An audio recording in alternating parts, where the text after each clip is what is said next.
After nearly 3 months of investigations into the tragic Z9 military helicopter crash at Adansi Akrofuom near Obuasi, the acting defense minister, Dr. Kessil Atoforson, led the investigative committee established to prove the crash on Monday to present its findings to President Mahama at a National Security Council meeting held at the presidency.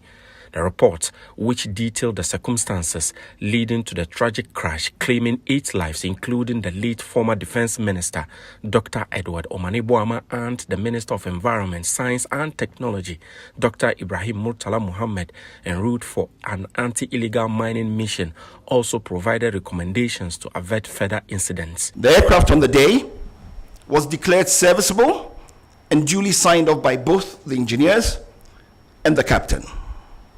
The flight data report indicates that the helicopter was in good working condition.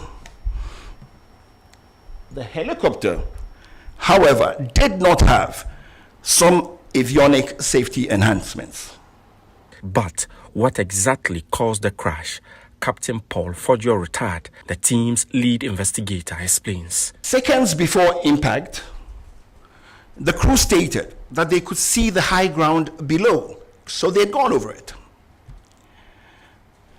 Suddenly thereafter, the helicopter that was flying up without any change in its power or in the pitch which we use to go up and down, suddenly lost height and impacted a ridgeline at about 1370 feet above sea level. And this was about 6.5 miles from the destination, and this happened at 9:58. The investigation determined that the accident was caused by the sudden loss of altitude and lift due to downdraft. This loss of altitude without change in power or pitch altitude is consistent with downdraft associated with changing environmental conditions over high terrain. The investigation also established that even though the pilot did not have formal weather information on the flight route, Captain Forjoe, retired, stressed that the helicopter was airworthy but without additional safety enhancements. The helicopter was airworthy, but it lacked additional safety enhancements. For instance, the terrain awareness warning system. Now, you know, the terrain awareness warning system, for instance, is predictive. So what it does is it tells you, warns you, it gives you a better picture of the situation and puts the pilots in a better, it gives them, puts them in a position to make better judgments, to be able to see everything and be able to foretell if there are any things that could possibly create a problem.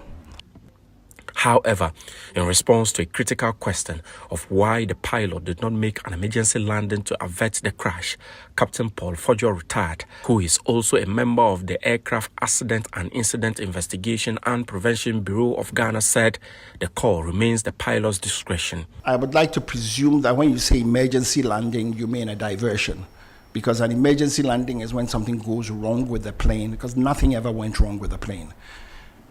The decision to continue or to do an intermediate landing is the discretion of the captain.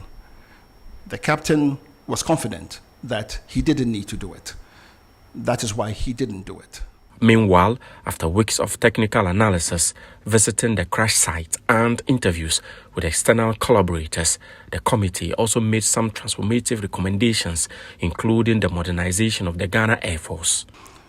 We have recommended that the Air Force acquire modern aircraft with terrain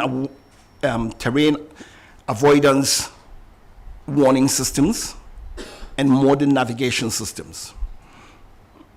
That the aircraft should have cockpit voice recorders and flight data recorders, which are the audiovisual capable types. That the Air Force should invest in simulators for recurrent training. That they contract certified aviation weather provider or providers, and that Ghana as a nation should try to have en route navigational aids, especially in remote areas. The report incorporated inputs from the Ghana Air Force, the Ghana Civil Aviation Authority, and international aviation experts. Reporting for GHOneNews, Abdul-Hanan Accra.